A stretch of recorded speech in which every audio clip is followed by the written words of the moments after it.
I know, I know, I know, I know, I know. Lions, tigers, and bears, oh my. I come from that jungle where the ice don't lie. It's cold outside and it's cold inside. It's like everywhere I turn, I just won't let it burn. You think it's all good cause he says, come here, I love. All good cause they get praised to higher, but they liars. Yeah, they lie. Left and look, they fake looking like they been in the bathroom. Boo boo like that fit. Threatened. They know they feel threatened. Cut you off like NASCAR. Anything I took lose their position. This can't be Hebrewism. Cause I ain't come for schisms. I ain't come for positions. I just wanted baptism. Not out of people really, most of them cool, but see when their leader comes around, they be acting like he do. Two new Hebrews and Hebrews, I say chill, I say chill. See, I struggle like you struggle, so yeah, I know. Struggle, baby.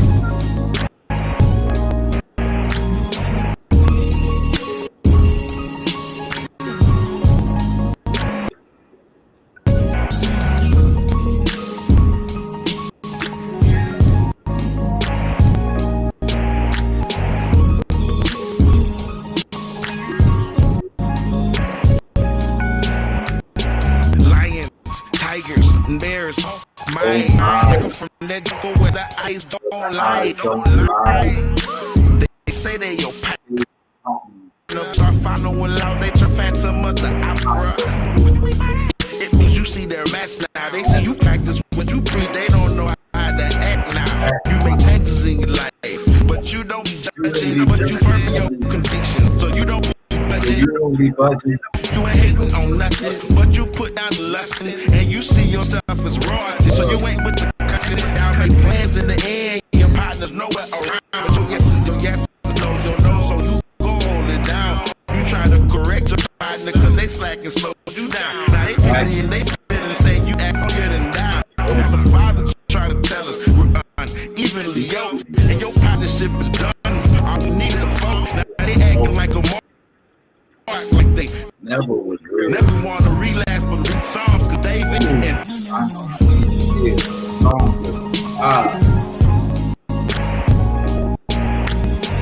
Like, y'all see the title of Struggle. It's so deep, I'm gonna have to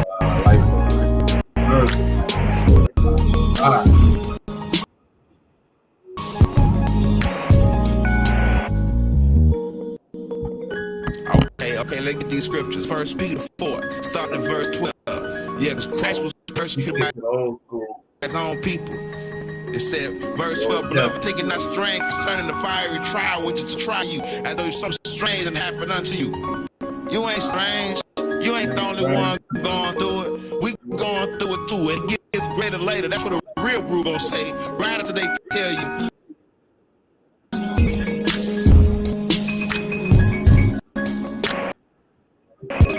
That's what a Hebrew gonna say. I know how you feel, man.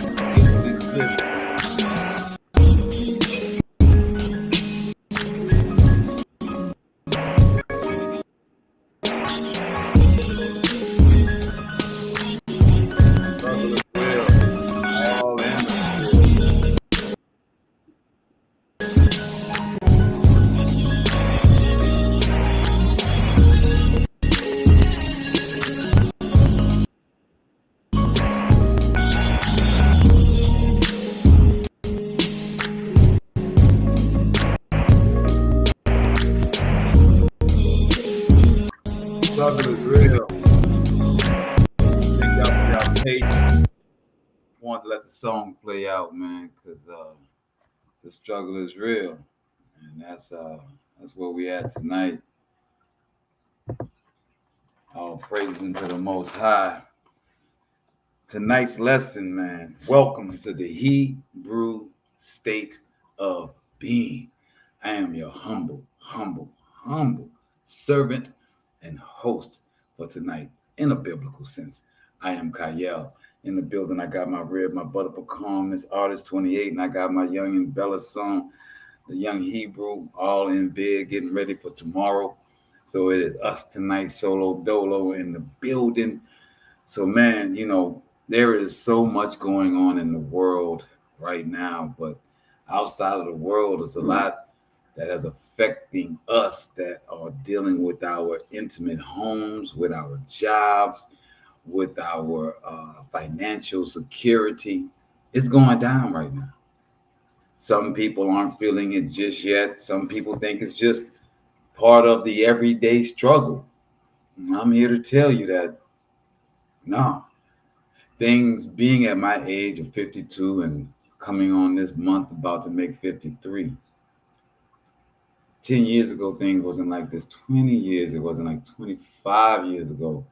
Things weren't the way that they are. We understand we're going into a new digital realm, and I think that many don't understand truly what that means. We are changing our entire society to rely upon artificial intelligence, upon biometrics, upon computers and automation running our lives. Now, we've been in the industrial age. We've been doing it with our hands. We are now going into a place where all, from the old to the young, are learning this new system as the system is developing in real time. Yes, that's a major aspect of it. And the fact that our governments and our jobs are all being altered to fit this new reality. It's more than just the pain of transitioning into a new system. These are prophecies. In Daniel, it tells us that the last kingdom would be of miry clay and steel, and iron. This is the half man, half iron machine. This neural link and where all these things are going up have been written in scripture. Also, the persecution of the saints, also the struggles of Judah, of 12 tribes. My brother and I, Ricardo, like to always say, man, it's hard out here for Judah. Because we're acknowledging that the ills that we're going through in this day isn't normal ills. It's not normal problems that we're coming in contact with. These are planned, systematic things that are preventing Judah, Yasharallah, the 12 tribes from rising. It's been in our laws. It's been the direction of this nation and globally. Tonight, we're going to touch upon these struggles and try to give some comfort to Judah in this day, to all of Yasharallah that are going through it like myself and others. Like I said, I had to light some frankincense and myrrh just to get these spirits and these feelings out. I see my cousin Michael is in the building. See, when there's a twofold, maybe even a trifold effect of every problem, every struggle that we come across.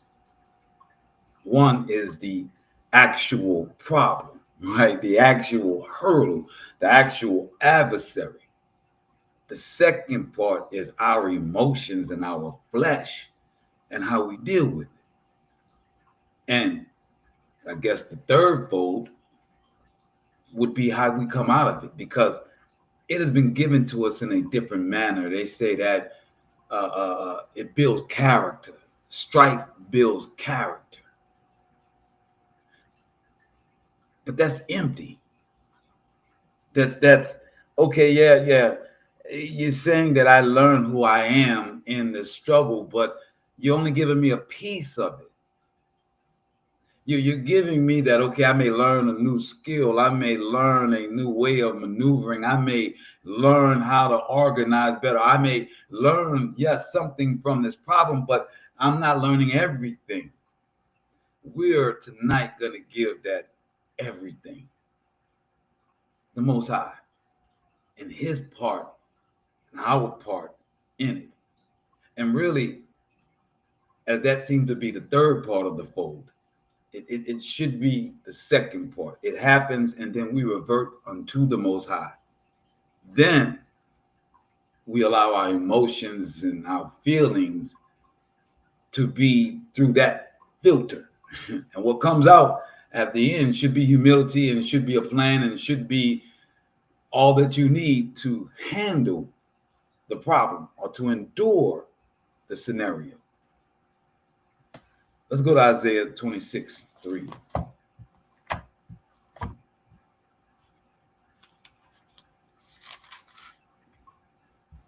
Isaiah 26, verse 3, and it reads, "The confident mind you guard in safety because it trusts in you." As I stated, the trifold analogy, when the second part happens in our emotions of how we're reacting to the prophecies that are happening to us, that are coming to us in the form of lost jobs, economic uncertainty, civil unrest, military enforcement. Those things are coming together to affect our lives.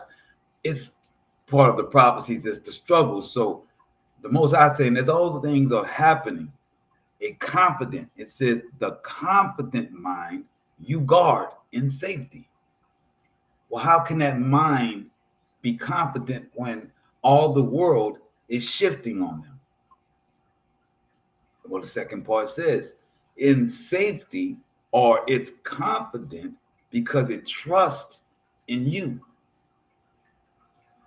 It trusts in something bigger than itself, trusting in something that's bigger than the situation, the scenario, the problem, the adversary. Trusting in something bigger that can supersede what you physically are seeing. We all say we spiritual, right? Until the physical problem is so big that we just completely forget about our spirit, even though our flesh is acting out the unrest of our spirit. Isaiah 26, verse 3, the confident mind you guard in safety because it trusts in you. Let's go to Jeremiah 29. Jeremiah 29, verse 11.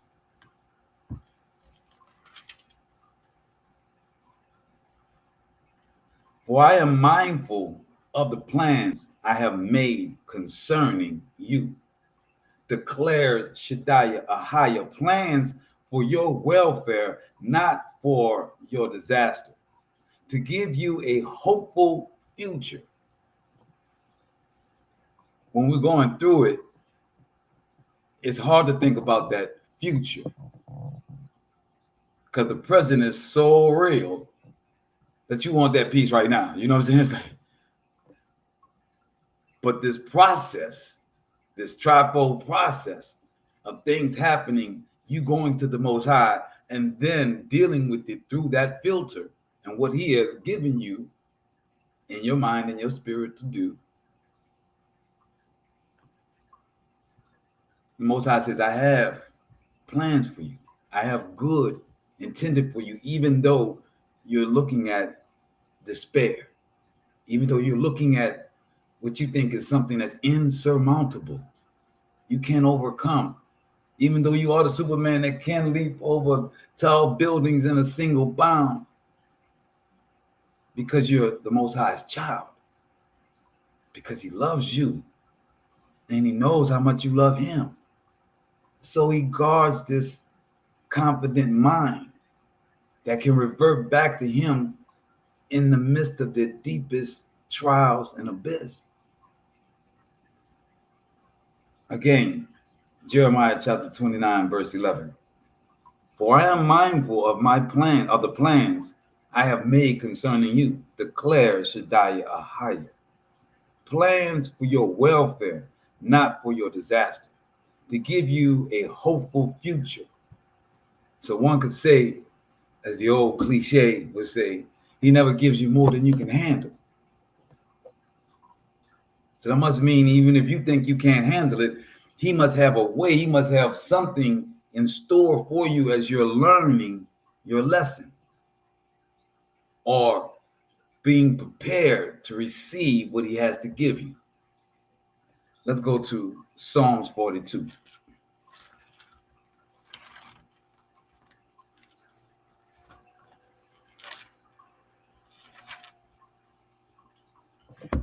Psalms 42, verse 11 again. And it reads, crushing my bones, my foes revile me, taunting me always with, where is your Shaddai? You praying so hard, you doing your podcast, but you're going through it right now. You got to borrow, you need to do this, you need my help, you need somebody to do that. Where's your creator? Where's your Shaddai? Where's your Ahaya? I am.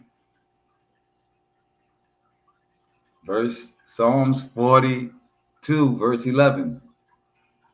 Crushing my bones, my foes revile me, taunting me always with, where is your creator? Verse 12.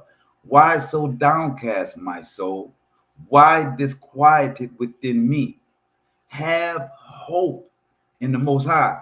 As I said in the trifold, in the second part is usually our flesh that's wanting to respond to the problem. And here in Psalms 42, which was written by Maskil of the Kordites, it says, why so downcast, my soul? He's talking to himself. He's going through it and he's talking to himself. His mind is saying, man, you know we're supposed to be on the Most High. But the feelings of these enemies that revile me, the people that are systematically setting traps so that once you get out of one thing, you're in another. He says, they're taunting us with, where is our creator? As they give us all these other gods to swear by and to call upon. When what is a Hebrew, we call upon Shaddai. Genesis chapter 17, verses 1 and 2. That's what he told Abraham.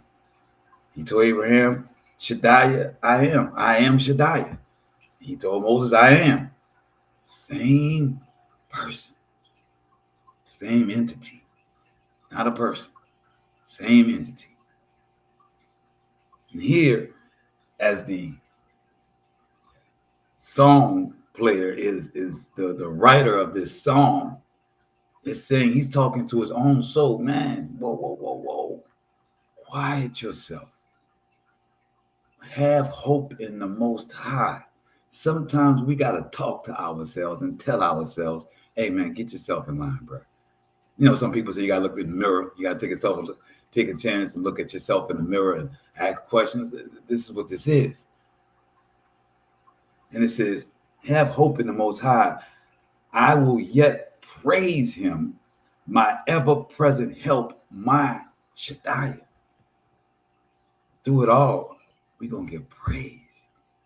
Through it all, he's going to give us the strength to endure. Let's go to Lamentations chapter 3.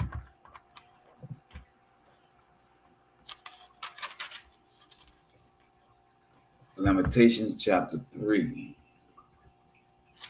verse 22. Verse 22 to 23, Lamentations chapter 3. It reads, the kindness of the Most High has not ended. His mercies are not spent. They are renewed every morning. Ample is your grace. The Most High is my portion. I say with full heart, therefore I will hope in him. Man, we can't hope in man. I hope that you guys in your trials and tribulations, that you don't believe that a man or a woman or some supervisor, whatever person in a position at whatever company or corporation is the person or the people you're supposed to have hope in to solve your problem. We ought to revert to the Most High to ask him why and what to do. First, that should be the first and foremost. Why? Because his mercies aren't spent. Verse 23, they are renewed every morning. Ample is your grace. Verse 24 of Lamentations chapter 3, the Most High is my portion. I say with full heart, therefore will I hope in him. Oh, praise. It's hard. The struggle is absolutely real. And sometimes people just telling you to go pray, or this is a lesson you have to learn. You know it doesn't feel good. Other people can't tell it to your spirit. You have to tell it to your spirit. You have to tell in your mind, make the separation between your flesh and your mind and say, mind, we're going to talk to this body. We're going to talk to this spirit. We're going to grab some scriptures. We're going to listen to some spiritual music. We are going to surround ourselves in his essence. It is not enough just to be told sometimes. It's not enough just to tell yourself sometimes. You may need some music. You may need to grab the scripture. I'm telling you that when the problem happens, we need to start learning how to revert to him before we let our emotions make our flesh and our mouths say and do things that only makes it worse. Why go to the Father first? Because his mercies are not spent. They are renewed every morning. Ample is your grace. Let's go to Proverbs 27.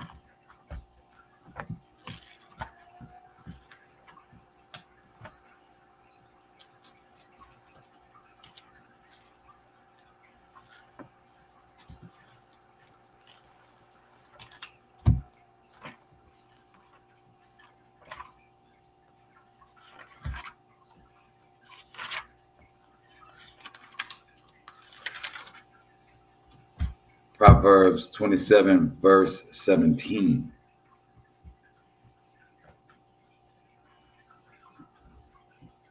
As iron sharpens iron, so a man sharpens the wit of his friends. Iron sharpens iron. That's what the struggle is. The struggle is a piece of iron, and you, in the Most High, in your spirit, is a piece of iron. And as you go across that iron, you get stronger. As you face the trials and tribulations, you get stronger. The struggle builds you. Some, as the video my brother Peasy from Real Judah that we played before the show started, he had a symbol in the song. He says it only makes you to love your struggle. It only makes you stronger. That's a hard pill to swallow right there when you're going through it. But if you have your mind confident on the Most High, you have your mind confident that there is something greater than this world. There is something more than the mere man that walks back and forth on this earth. Knowing that and having confidence that it's your creator and that it only has good for you, and that this iron sharpening iron is only building you. To hate it is to not understand it. To hate it is to push it away. To hate it is to not learn the lesson. That's the point of it. Hating your struggle doesn't allow you to see what the struggle truly is. Only in your calm and your meditation, as you peel back the onion, can you see it. Not in rage, not running into the burning building, but understanding where to enter the building, being calm in the stress, in the storm. That's being confident in the Most High, because He will protect and guard your mind for you. Let's go to Psalms 34.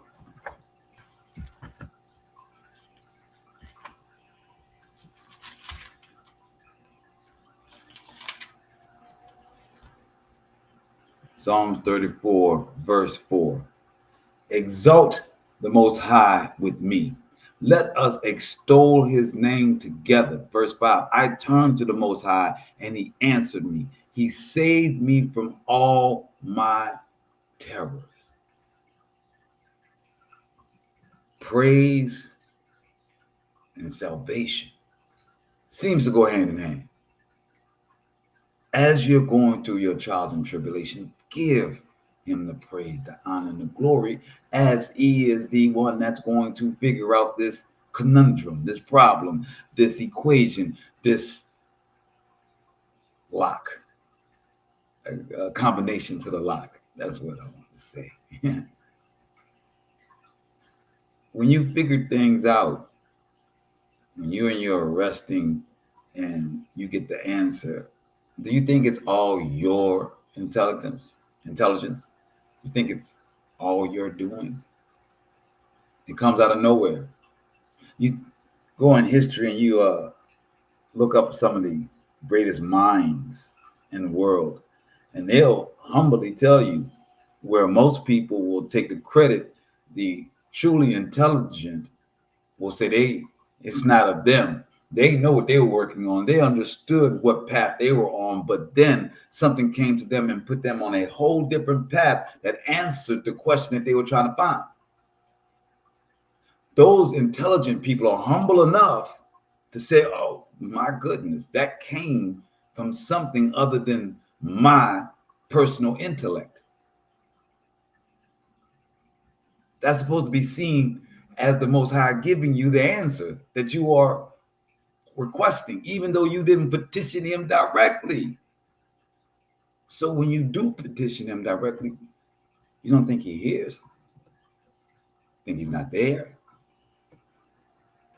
These great minds can humbly say this when the world thinks they are the greatest thinkers in the world.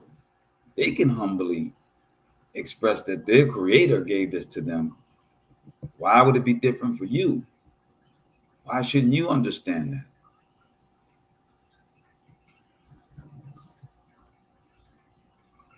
Let's go to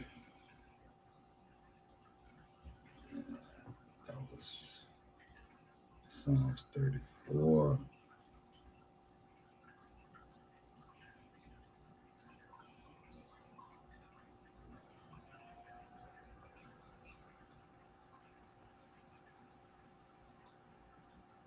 Let's go to Psalms 34, staying in the same Psalms, chapter 34. We're going to drop down to verse 17 and 18. And it says, the face of the Most High is set against evildoers, to erase their names from the earth. They cry out, and the Most High hears and saves them from all their troubles. So evildoers are wiped out, and the ones that cry unto the Most High are saved from all their troubles.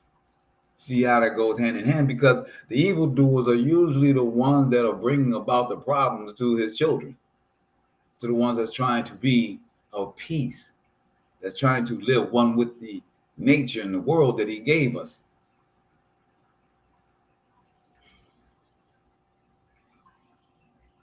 The face of the Most High is set against evildoers, to erase their names from the earth. Then it comes back and says, they cry out, and the Most High hears and saves them from all their troubles. The Most High is close to the brokenhearted. Those crushed in spirit, he delivers. Though the misfortunes of the righteous be many, the Most High will save him from them all, keeping all his bones intact, not one of them being broken. One misfortune is the death blow of the wicked. The foes of the righteous shall be ruined. The Most High Shaddai redeems the life of his servants. All who take refuge in him shall not be ruined. Now, you know, when they tried to say the Most High came in a flesh form in their doctrine, one of the things they have taken from the Psalms, and it says that the Most High will save us, that our bones will not be broken. And they took that to be a symbol of it being the Most High in this being. But here, as it says, the Most High will save him from them all, keeping all his bones intact, not one of them being brokenhearted. And who is he speaking of? The crushed, the misfortune, the righteous.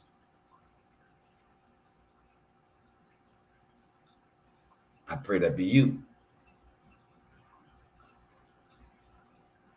I pray that be all of us. Let's go to Psalms 73, verse 26.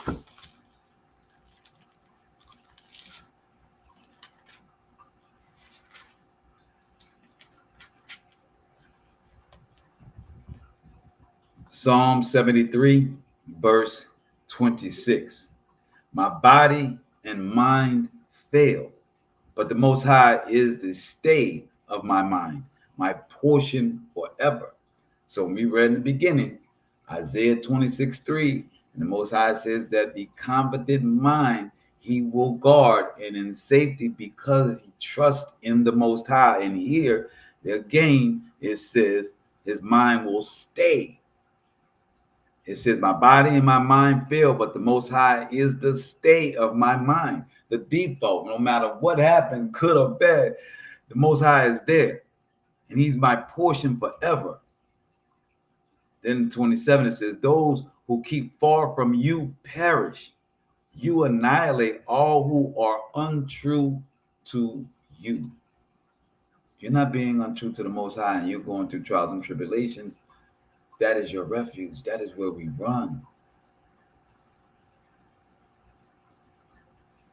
These trials are going to continue in this world. This is not getting lighter. This thing has to come to a pop. And as it comes to a pop, that means everything is extracted. Everything is tight. Everything is tense. That's the only way it's going to pop. So we have to endure to the end, as it says. Let's go to Isaiah 43, verse 1.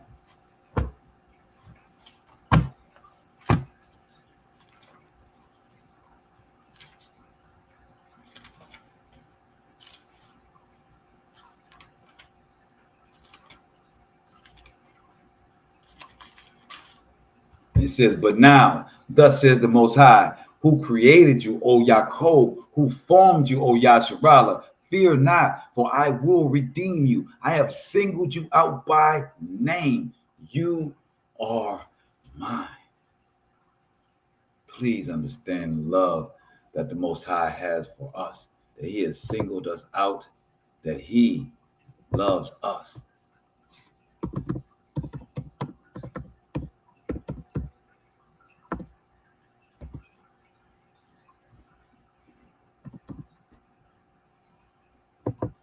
I see my brother Yawan's in the building. Oh, praises, brother. Man, just here discussing the troubles of the days and all that everyone is going through in this hour, and how we have to continue to keep our minds stayed on the Most High, and knowing that these trials and tribulations for his chosen are for us to get in place so that he can deliver us all that he has planned for us, the goodness that he has planned for us. And that the evils will fall, the wicked will fall, but we must endure. And going unto the Most High, unto his scriptures, unto meditation, unto songs of praise. It's what keeps us with our minds stayed on the Father when all problems come. Isaiah 43, verse 1, it says, "But now, thus says the Most High, who created you, O Yaakov, who formed you, O Yasharallah, fear not, for I will redeem you. I have singled you out by name. You are mine." Let's go to Psalms 56. We only got 2 left, guys. Well, really 1 because I read the other one already by mistake. But Psalm 56, verse 3. And it reads, "My watchful foes persecute me all day long. Many are my adversaries. O exalted one, when I am afraid, I trust in you. In the Most High Shaddai, whose word I praise, I trust in you. I am not afraid. What can mortals do me? All day long, they cause my grief in my affairs. They plan only evil against me. They plot, they lie in ambush. They watch my every move, hoping for my death. Cast them out for their evil. Subdue peoples in your anger, Shaddai. You keep count of my wanderings. Put my tears into your flask, into your record. Then my enemies will retreat when I call on you. This I know, that the Most High is for me. In the Most High, whose word I praise, in the Most High Shaddai, whose word I praise, in Shaddai I trust. I am not afraid. What can man do to me?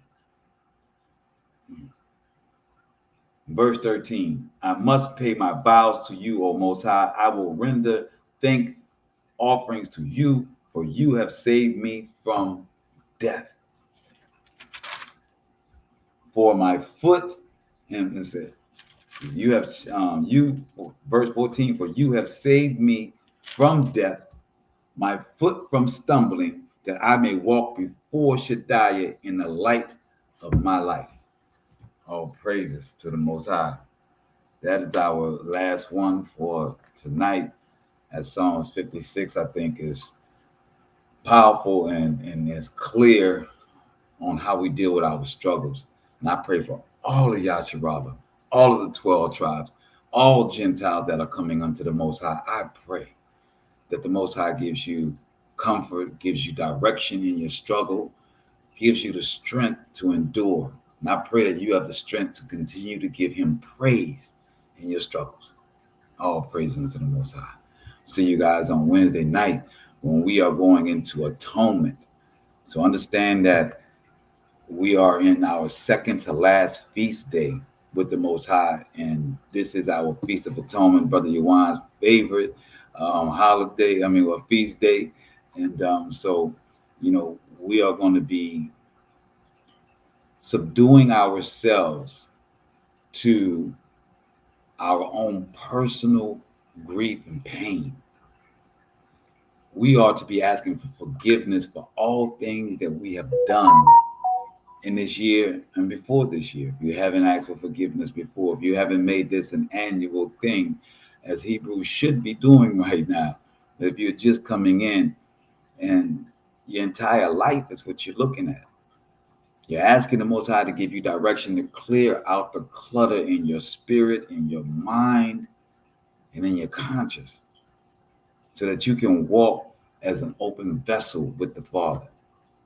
The Day of Atonement, we afflict ourselves with our wrongdoings and our flesh and our passion and we ask the Most High for forgiveness. And if he sends you to someone to ask for forgiveness for something that you've done, and you should do it if he sends you, when you do that, you're not doing it hoping that that person is going to forgive you or hoping that that person is going to open up their arms to you.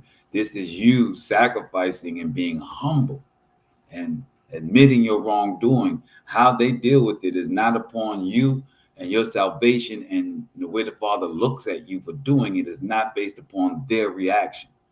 They may hang up on you, they may not want to see you, they may not want to deal with it. But you have laid out humbly what you have done and admonished yourself. So I pray this in the Most High that you guys get ready for that. I put on sackcloth, which is burlap, to afflict the skin and the flesh, to really bring it to mind. So it is stated in Scripture, and we will go through that on this Wednesday for the Feast of Atonement. All praise unto the Most High. We will see you guys then. Shalom.